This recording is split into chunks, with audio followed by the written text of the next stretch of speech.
લોકો પર મોંઘવારીનો વધુ એક માર પડ્યો છે। પહેલા દૂધના ભાવ વધ્યા, ત્યારબાદ પેટ્રોલ ડીઝલના ભાવ વધ્યા અને હવે સીએનજીના ભાવમાં પણ વધારો કરવામાં આવ્યો છે। અદાણી ટોટલ ગેસ લિમિટેડ દ્વારા સીએનજીના ભાવમાં પ્રતિ કિલો ₹2.25નો વધારો કરાયો છે। જે બાદ અમદાવાદમાં સીએનજીનો ભાવ ₹83.77થી વધીને ₹86.02 પર પહોંચી ગયો છે અને આ વધારો આજથી જ અમલમાં આવી ગયો છે। ત્યારે સીએનજીના ભાવમાં વધારો થતાં ખાસ કરીને સીએનજી વાળી જે ગાડીઓ છે તેમના ચાલકોમાં રોષ જોવા મળી રહ્યો છે અને ખાસ કરીને જે રિક્ષા ચાલકો છે, સીએનજી વાળી રિક્ષાના ધારકો છે, તેમનામાં વધુ રોષ જોવા મળી રહ્યો છે। કારણ કે જે રીતે ભાવ વધારો થઈ રહ્યો છે તેને લઈને ક્યાંક ને ક્યાંક તેમને નુકસાન જશે અને અન્ય ચીજવસ્તુઓના ભાવમાં પણ વધારો થશે તેવી પણ લોકોને ચિંતા સતાવી રહી છે। મારું નામ પટેલ સંજય બલદેવભાઈ। સીએનજીના ભાવમાં પહેલાં ₹82 હતું, અત્યારે ₹86 થઈ ગયું છે। ₹4 ઉપરનો ભાવ વધારો આવ્યો છે। બીજું કહેવા માંગશો, અત્યારે કેટલી તકલીફ પડી રહી છે તમને લોકોને? તકલીફ તો પડે ને સાહેબ, ₹4 ભાવ વધી જાય સીએનજીમાં, એસીમાં લોડ રેન્ટ વધતું નથી, ભાડું વધ્યું નથી। સરકાર સામે તમારી શું માંગણી છે ને? અત્યારે જે ₹6 ₹4 જે રૂપિયા વધ્યા છે, પહેલાં કેટલો ભાવ હતો અત્યારે કેટલો છે અને ઘરમાં તકલીફો આવી રહી છે કારણ કે ભાવ જેમ તેમ મોંઘવારી પણ વધી રહી છે તેમ? ₹82 તો પહેલાં, અત્યારે ₹86 થઈ ગયો છે। ₹4 ભાવ વધી ગયો છે। મોંઘવારીમાં બહુ તકલીફ ઘર ચલાવવામાં અને રેન્ટ મળતું નથી, અરે જોવાય એવું ભાડું મળતું નથી। તમે ગાડી ઓલા ઉબર કે કોઈ બી જે પ્રકારે ઓનલાઈન બુકિંગ થતું હોય તો એમાં ભાવ વધારે જોઈ અને કસ્ટમર જે છે કેન્સલ કરી નાખતા હશે કે કોઈ પણ પ્રોબ્લેમ થતી હશે, તેના વિશે શું કહેશો? કસ્ટમર ભાવ જોઈને વધારે એ કેન્સલ કરી દે છે, રેન્ટ જોઈને જ। એટલે અત્યારે ભાડું પોસાય એવું નહીં કસ્ટમર નહીં। સરકાર પાસે તમારી શું માંગ છે? સરકાર પાસે અમારી માંગણી એક જ છે, જે બને જલ્દી સીએનજીનો ભાવ થોડો ડાઉન કરો એવી સરકાર જોડે અમે અપેક્ષા રાખીએ છીએ। તમારું રિટર્નમાં લઈ લો। અરે હું બોલું બોલે તમારું નામ, તમારો પરિચય, સીએનજીમાં ભાવ? વિરેન્દ્ર યાદવ। હું પોતે સીએનજીમાં ભાવ વધારો થયું અને અમારા ભાડામાં વધારો થયું નહીં। ભાડા બાબતે અત્યારે અમે જાણે કે અહીંથી 2 કિલોમીટર પહેલાં રાઈડ કસ્ટમરે નાખ્યું, અમે એક્સેપ્ટ કર્યા, ત્યાં જઈએ ને પેલો કેન્સલ કરી દે એટલે અમને એનું ભાડું તો મળતું જ નથી। એટલે અમારે તો 10 લાખની ગાડી લઈને ખાલી ફરવાનો જ ધંધો થાય અને સીએનજીનો ભાવ વધઘટ કરે, અમારું ભાડું તો વધતું નહીં, એમાં કરવાનું શું? સરકાર પાસે તમારી શું માંગ છે? સરકાર પાસે એટલે ભાડું વધારો ના કર, સીએનજીનો ભાવ ઘટાડ દો, બેમાંથી એક વસ્તુ કરો।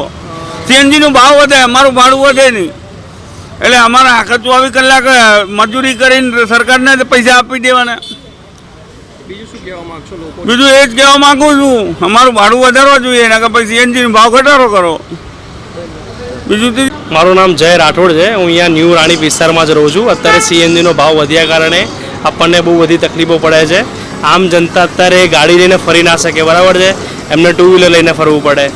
અને હું તો એ દરખાસ્ત કરું છું કે ભાઈ આ બધી યુદ્ધના કારણે બધી સિચ્યુએશન ચાલે છે, એના જલ્દીથી જલ્દી એનું નિકાલ આવે અને ભાવ પાછું જે નોર્મલ હતો ત્યાં આવે તો જે આમ જનતા છે એને ખાસી બધી રાહત મળે। યુદ્ધ ચાલી રહ્યું છે, તેમાં સરકારને પણ તકલીફો ઘણી બધી આવી રહી છે। ત્યાંથી બીજા વિદેશથી પેટ્રોલ, ડીઝલ, ગેસ, જે તેલ હોય તેને પણ મંગાવવું મુશ્કેલ બન્યું છે, તેને લઈને શું કહેશો? બસ એના લીધે તો આપણે એવું છે કે સરકાર બી બહુ કશું કરી ના શકે, બટ જેટલું બને એટલું લોડ લોકો ઉપર ઓછો નાખે। મોદી સાહેબે પણ કીધું છે પેટ્રોલ ડીઝલ ઓછું વાપરો, જેમ બને એમ સાધન લઈને બહાર ઓછું નીકળો, તેના વિશે તમારું શું કહેવું છે? લોકોને શું સંદેશ આપવા માંગશો? હવે જેના કામ હોય એને તો બહાર નીકળવું જ પડશે, એટલે આપણે કોશિશ તો કરીએ છીએ કે ઇલેક્ટ્રિક વ્હીકલનો ઉપયોગ કરીએ, પણ જેને ના હોય એને તો વાપરવું જ પડશે। પણ ભાવમાં આપણે પ્રયત્ન કરીએ છીએ કે ભાઈ સરકારને વિનંતી છે કે થાય એટલું ઓછો રાખજો। રિક્ષા ચાલકોને સૌથી વધારે પ્રોબ્લેમ થતી હોય કારણ કે રિક્ષા ચાલકમાં પેસેન્જર બેસે એટલે ભાવતાલ કરતા હોય, તેના વિશે શું કહેશો? જે રોજ કમાઈને રોજ ખાવાવાળા લોકો છે તેના લઈને શું કહેશો?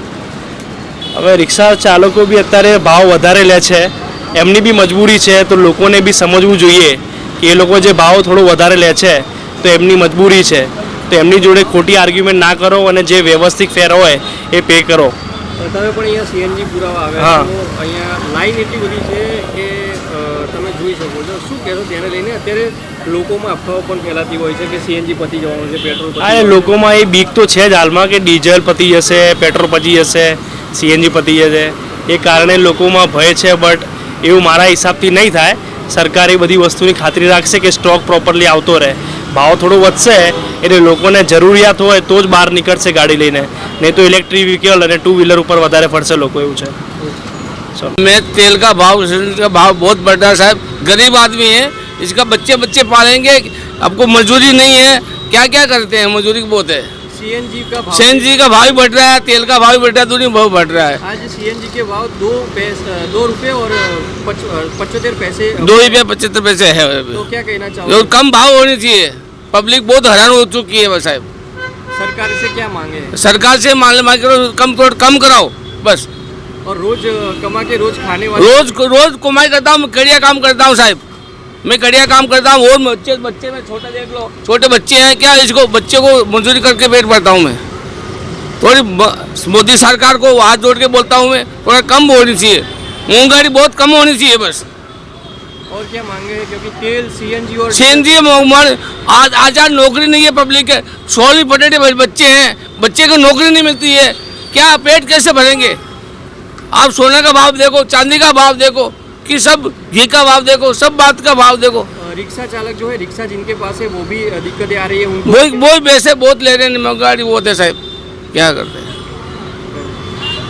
અત્યારે 86 રૂપિયા ને ઉપર કેટલા હતા 6 પૈસા અને પહેલાં 81 રૂપિયા એટલે મીન્સ સમથિંગ 81 રૂપિયાના 60 પૈસા હતા. એ પછી વધારો આવ્યો 2 રૂપિયાનો બીજો એટલે 83 થયા. બરાબર. હું આજની વાત કરું છું, હું આજે ડુંગરપુરથી આવ્યો છું, ત્યાં 80 રૂપિયા અને 44 પૈસા છે. 80 રૂપિયા 44 પૈસા આજની તારીખનો ગેસનો ભાવ છે. બરાબર. ડુંગરપુર ઓનલાઈન. હવે આ એચપીનો છે, પછી એમ કહે છે સાબરમતી ગેસમાં 2 રૂપિયા ઓછા થઈ જાય છે. તો આ કેવું? રાખો તો સમતોલન રાખો ને. આ પ્રાઇવેટ છે, પેલો સરકારી છે, એવું તો ના હોય ને. આજે કોઈ બી માણસ હોય ગમે ત્યાં જાય. આજે હિંમતનગરના તમે હિંમતનગર આગળ જોશો તો હિંમતનગરમાં એ જ ભાવ છે. આ જે હું બોલે જ 81 રૂપિયા 44 પૈસા છે, કોઈ 80 રૂપિયા 44 પૈસા છે. કાકા તકલીફો કેટલી આવી રહી છે ઘર ચલાવવામાં અને બધી રીતે? હવે જુઓ, અત્યારની આ ટેમ્પરેચરના હિસાબે એસીમાં પહેલાં રિક્ષા ચલાવતો હતો. બરાબર. અત્યારે એસી ગાડી લીધી છે, તો એસી ગાડીમાં એમ હતું કે થોડુંક મળશે, 2 પૈસા બચશે. પણ આ તો એના કરતાં એ થઈ ગયું. કારણ કે હવે આ સરકાર, હું એમ નથી કહેતો સરકાર ખરાબ છે, સરકાર સારી જ છે, પણ થોડું કોઈક માણસો આજે ટેક્સી લઈને આવ્યા છે, માથે દેવું એના ભરવાનું આ બધું આવે છે, તો કંઈક તો જોઈએ ને. એટલે થોડુંક ઓછું કરો તો સારું છે. અત્યારે કાકા યુદ્ધ ચાલી રહ્યું છે. હા. આપણા દેશમાં પેટ્રોલ છે, ડીઝલ હોય, સીએનજી હોય, એ બહારથી મંગાવવામાં આવે છે. તેના લીધે ભાવ થોડો વધારવામાં આવે છે, કારણ કે ત્યાંથી અહીંયા ઇમ્પોર્ટ કરવામાં આવતું હોય, ત્યાંથી લાવવામાં આવતું હોય. એ વિશે તમારું શું કહેવું છે ને સરકાર પાસે તમારી માંગ શું છે? જો હું એક વસ્તુ કહું છું કે સરકારે જે કીધું છે કે યુદ્ધના હિસાબે આપણે પેટ્રોલ, ડીઝલ, તેલ, ખાધાનું આ બધું, તમે સોનું આ બધું છે, તમે ઓછું પરચેસ કરો એ સારું છે, ખોટું નથી. ભાઈ ખાલી શોબાજી કરવા માટે ના લેવાય. બરાબર. પણ સીએનજી આ વસ્તુ સાંભળજો, જ્યારે મોદી સાહેબ આપણે ગુજરાતના સીએમ હતા 14 રૂપિયાને 60 પૈસા ભાવ હતો. હું ત્યારથી રિક્ષા ચલાવું છું. 14 રૂપિયાને 60 પૈસા. અને આ વસ્તુ સીએનજી આપણે ગુજરાતનો જ છે, કંઈ નથી બહારથી આવ્યો, નવસારીનો છે. એટલે ગુજરાતમાં તો ફાયદો થવો જોઈએ કે ના થવો જોઈએ? આજે 14 રૂપિયા ક્યાં અને અત્યારે તમે 86 રૂપિયા લઈ જાઓ. ચલો આપણે એમ નહીં કહેતા ભાઈ મોંઘવારીના હિસાબે મોદી સાહેબ ક્યાં હતા ને અત્યારે ક્યાં છે, એવું નથી કહેતા. પણ કંઈક થોડુંક ઓછું કરો તો સારું છે. અત્યારે તમને તકલીફ કેટલી પડી રહી છે? સીએનજી પુરાવા તમે આવ્યો છો, ભાવ કેટલો હતો પહેલા, કેટલો હતો અત્યારે, કેટલો છે અત્યારે? 6 રૂપિયા જે વધ્યો છે હા. તેમાં તમને કેટલી મુશ્કેલી પડી રહી છે? અમને જુઓ, એક તો ઓલા ઉબેર કરીએ છીએ. બરાબર. પ્લસ અમે પ્રાઇવેટ જે વર્ધીઓ લઈએ છીએ, એમાં પહેલાં 10 રૂપિયા વર્ધી ચાલતી હતી પર કિલોમીટર, એસીમાં 11 ચાલતા હતા. અત્યારે અમે એમ કહીશું કે 12 રૂપિયા ને 14 રૂપિયા હાલો તો ગ્રાહક નહીં આવે. બરાબર. અને આ જે રેપિડો, ઓલા ઉબેર, આ જે બધી ભારત ટેક્સી એ બધું છે, એ બધું ચાલે છે, પણ એમાંથી ભાવ વધારો નહીં આપે એ લોકો. એ અમારી જોડેથી જે એમનું કમિશન છે તો કાપી જ લેવાના છે.